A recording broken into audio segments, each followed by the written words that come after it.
गर्मी का मौसम था। इस साल तो गर्मी बहुत ज्यादा थी, इसलिए वो सभी दोस्त गर्मी के सताए हुए नदी के पास बैठे हुए थे। कबूतर भैया, आज तो बहुत गर्मी है। मैं सुबह से देख रही हूँ कि हवा भी नहीं चल रही है। मुझे लगता है कि आज कल तक बारिश हो जाएगी। मेरी माँ मुझे बचपन में कहा करती थी कि जब बहुत गर्मी हो और हवा भी ना चले तो वो बारिश का संकेत होता है। मेरे पिताजी भी ऐसा ही बताया करते थे चिड़िया बहन। मुझे तो ऐसा नहीं लगता चिड़िया बहन। मेरी तो यहाँ गर्मी से हालत खराब हो रही है और आप बारिश का कहकर मेरा दिल मत दुखाइए, क्योंकि मुझे तो लगता है कि अब बारिश नहीं होगी और हम सूखे में ही मर जाएंगे। तोते भैया, आप ऐसे दुखी मत होइए। मुझे पूरा यकीन है कि ये बारिश का ही संकेत है। देखना, आज या कल तक बारिश जरूर आएगी। फिर तभी वहाँ पर दूसरे जंगल से मौसम वाला पंछी आ जाता है। दोस्तों, कैसे हो? सब ठीक चल रहा है? हम सब ठीक है भैया। आप तो मुझे मौसम वाले पंछी लग रहे हो। आपने ठीक पहचाना है चिड़िया बहन। मैं मौसम का ही संदेश लेकर आया हूँ आपके पास। कल रात से ही पूर्व वाले जंगल में बारिश शुरू हो गई है। आज रात से जहाँ कल सुबह से आपके जंगल में बारिश शुरू हो जाएगी। और आप सब ये भी जान ले कि बारिश 4 दिन तक रहेगी। आप सब अपना अपना भोजन जमा कर लें। क्या बारिश तेज होगी क्या मौसम वाले पंछी? बारिश बहुत तेज होगी। बादल सागर से पानी पी कर आए हैं। सब अपने घोंसले भी पक्के कर लीजिए। चलो ठीक है दोस्तों, मैं जा रहा हूँ। मुझे पहाड़ों वाले जंगल में भी जाना है संदेशा लेकर। ऐसा कहकर वो पंछी वहाँ से चला जाता है। देखा तोते भैया, हम ना कहते थे कि ये बारिश का ही संदेश है। अब हमें समय जाया नहीं करना चाहिए और भोजन ढूंढने जाना चाहिए। मेरे घर में तो 3 ही दाने थे जो मैं अभी अपनी बेटी सोना को देकर आ रही हूँ। चिड़िया बहन, मैंने कल ही देखा था कि गांव के पास वाला जो जंगल है उसमें बहुत सारे मकई के दाने पड़े हुए हैं।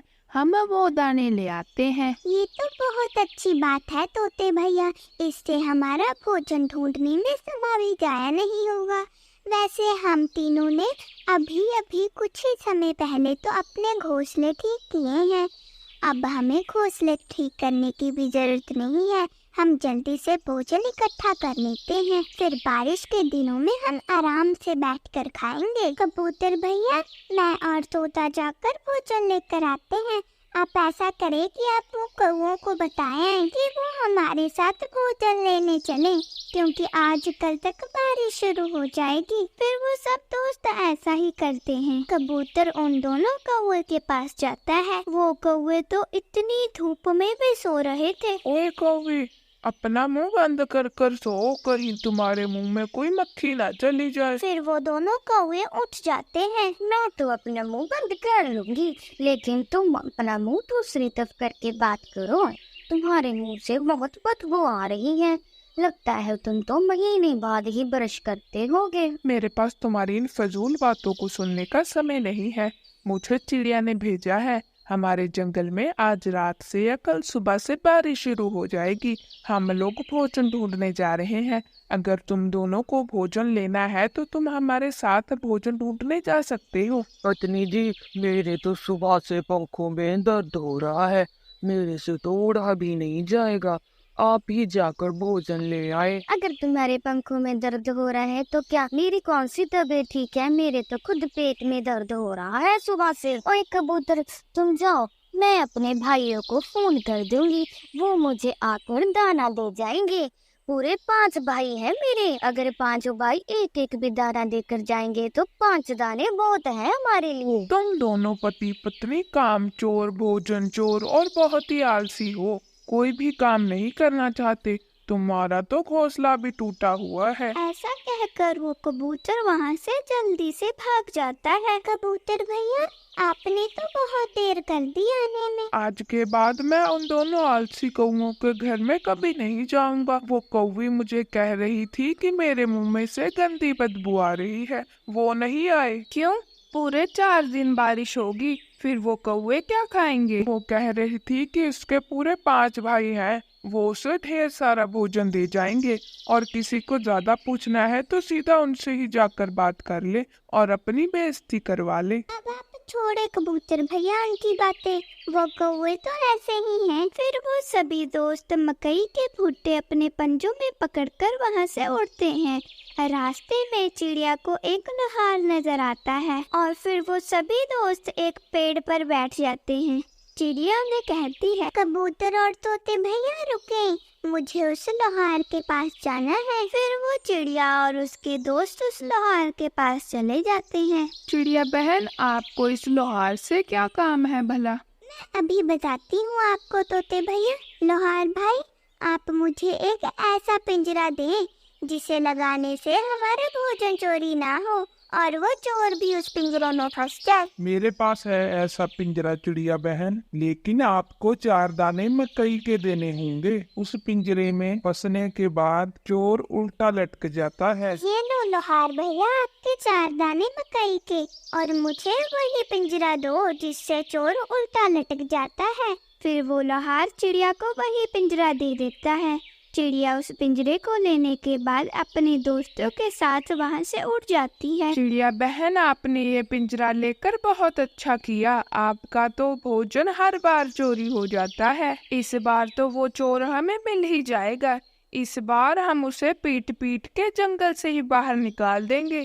जब देखो सबके ही भोजन चोरी करता रहता है। दोस्तों, इसीलिए ही मैंने ये पिंजरा लिया है। फिर वो सभी दोस्त अपने अपने घरों के लिए उठ जाते हैं। मम्मा मम्मा, आज तो आपने बहुत देर कर दी घर आने में। ना मेरी बेटी, आज शाम से बारिश शुरू होने वाली है, इसलिए हम भोजन लेने के लिए थोड़ा दूर गए थे। बारिश बारिश मम्मा, फिर तो हमें बारिश में बहुत मजा आएगा। इसीलिए तो मैं अपनी बेटी के लिए बहुत सारा भोजन लेकर आई हूँ, ताकि मेरी बेटी बारिश के मजे ले सके और हमें बारिश में भोजन की चिंता ना हो। मम्मा, धूप थी भी बहुत, बारिश आने से धूप कम हो जाएगी। बेटा, बारिश होती ही इसलिए है, जब गर्मी बहुत ज्यादा हो जाती है तो बारिश आती है, जिससे गर्मी कम हो जाती है। वो माँ बेटी ऐसी बातें कर रही थी। आइए देखते हैं कि वो कौवे क्या कर रहे हैं। पत्नी जी, आप अपने भाइयों को फोन करो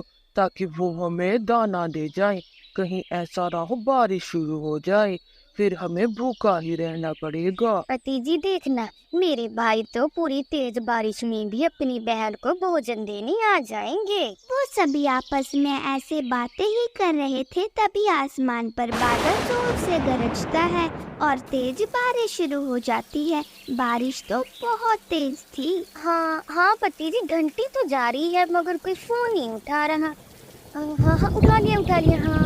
हाँ जी भाई, मैं बोल रही हूँ। हम पुलिस स्टेशन से बात कर रहे हैं।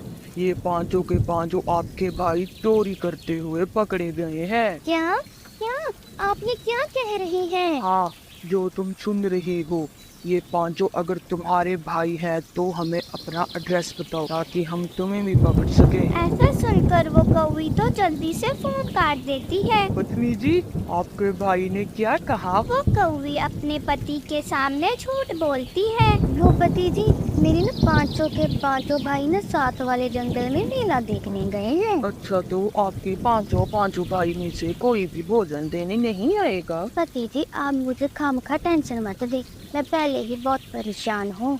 आज बारिश का पहला दिन है, वो चिड़िया तो थक कर सो भी गई होगी। हाँ, लेकिन इस बार मैं नहीं जाऊँगा उसके घर में चोरी करने। पिछली बार मुझे याद है, उसने तो मेरी आग से पूंछ ही जला दी थी। इस बार तो तुम जाओ। पति जी, आप टेंशन मत लो, इस बार तो मैं इतनी सफाई से चोरी करूँगी कि आपको भी नहीं पता लगेगा। बस थोड़ा सा अंधेरा होने दो, फिर हम चलते हैं उस चिड़िया के घर चोरी करने। मम्मा मैं भी आपके साथ चोरी करना जाऊंगा। ना बेटा, तुम हमारे साथ नहीं आ सकते। अभी तो तुम बस देखना कि हम कैसे चोरी करते हैं। अभी तो तुम्हारे अभी सीखने के दिन हैं। मम्मा, क्या आपके जमाने में भी फोन होते थे क्या? नहीं बेटा, तब तो पत्र हुआ करते थे। एक दिन लिखो तो तीसरे दिन जाकर पहुंचते थे। ये सुनकर सोना तो बहुत हैरान हो जाती है। अच्छा मम्मा, आप मुझे बताएं कि जब आपके जमाने में ऐसी बारिश होती थी तो आपकी मम्मा आपको खाने में क्या देती थी? बेटा, जब मेरे पापा जिंदा थे तब हमारे घर में बहुत सारा भोजन होता था। तब फिर मेरी मम्मा ऐसी बारिश में मुझे गरम गरम खिचड़ी बनाकर देती थी। वाह, खिचड़ी! माँ, मुझे खिचड़ी बहुत पसंद है। आप मुझे भी बनाकर खिलाओगे ना? हाँ हाँ, क्यों नहीं बेटा। इस बारिश में तो खिचड़ी खाने का मजा ही आ जाएगा। हम तोते और कबूतर को भी बुलाएंगे कल को और फिर सब मिलकर खाएंगे। ऐसे बातें करते करते चिड़िया अपनी लालटेन को बंद कर देती है और फिर वो सब सो जाते हैं। अरे, चिड़िया ने लालटेन बंद कर दी है। चलो पतीजी, चलो जल्दी चलो। लेकिन पत्नी जी, आपको याद तो है ना, इस घर में आपने ही चोरी करने जाना है। मुझे सब याद है पतीजी, आप बस जल्दी से चलें ताकि उसके उठने से पहले हम चोरी कर लें। तो वो दोनों पति पत्नी चिड़िया की घर की तरफ जाते हैं। हाँ, सो गई है चिड़िया तो। पत्नी जी, वो सामने जो भोजन रखा है ना, आपको वही उठा कर लाना है। ठीक है पतीजी, मैं अंदर जाती हूँ, आप बाहर से नजर रखना। फिर वो कौवी चिड़िया के घर के अंदर चली जाती है। वो धीरे से अपनी चोंच में भोजन रखने ही वाली थी कि तभी जोर से आवाज आती है और वो तो उल्टी लटक जाती है। उसका पति तो जल्दी से वहाँ से भाग जाता है। बचाओ बचाओ, पतीजी मुझे बचाओ, यहाँ पे मेरी पूंछ फंस गई है, मुझे छोड़ के मत जाना। कौन है यहाँ पर? सोना बेटा, तुम लालटेन जलाओ। मम्मा। अच्छा, तो फिर चोर पकड़ा गया। तुम्हारा साथी कहाँ है? मैंने यहाँ से अभी अभी उड़ने की आवाज सुनी थी। मुझे लगता है वो तो भाग गया। फिर चिड़िया शोर मचाती है, चोर चोर, एक पकड़ा गया और एक भाग गया। चोर चोर! कबूतर भैया, तोते भैया, जल्दी आओ, यहाँ पर चोर है। कबूतर और तोता शोर सुनकर वहाँ पर जल्दी से आ जाते हैं। चिड़िया बहन, ये तो वही कौवी है। हाँ हाँ, अब ये पकड़ी गई। इसे तो मैं बताता हूँ, बड़ी बातें कर रही थी कल को। मुझे मारना मत चिड़िया बहन। कबूतर, मुझे माफ कर दीजिए, आप लोग, मेरी यहाँ पे पूंछ फंस गई थी, मेरी पूंछ टूट जाएगी, मुझे छोड़ दीजिए कृपा करे, मैं आगे से चोरी नहीं करूँगी। चिड़िया बहन, क्या आपके घर में कैंची है? मुझे कैंची दे दीजिए। हाँ हाँ कबूतर भैया, मैं अभी देती हूँ। कबूतर तो कैंची से उस कौवी की पूंछ काटने वाला था। चिड़िया बहन, मुझे बचा लीजिए, कबूतर को बोलो मेरी पूंछ मत काटे। पहले तुम मुझे बताओ, क्या आगे से चोरी करोगी क्या? मेरे सुंदर कबूतर भाई, मेरी पूंछ मत काटो। अगर आगे से मैं कभी दोबारा चोरी करती हुई पकड़ी गई तो काट देना, लेकिन प्लीज मुझे अभी माफ कर दीजिए। सोना तो ये सब देखकर हंसे ही जा रही थी। उसकी तो हंसी रुक ही नहीं रही थी और इस कौवी को चोरी की सजा भी मिल जाती है। मेरे दोस्तों, इस कहानी से हमें यह शिक्षा मिलती है कि हमें कभी भी चोरी नहीं करनी चाहिए। और प्यारे दोस्तों, आप हमारी कहानी तो देखते हो मगर चैनल को सब्सक्राइब करना भूल जाते हो, सो प्लीज हमारे चैनल को सब्सक्राइब कीजिए। सब्सक्राइब के साथ वाला बेल आइकन प्रेस जरूर कीजिए और इस कहानी को अच्छी लगे तो लाइक शेयर कमेंट जरूर करके बताना। धन्यवाद।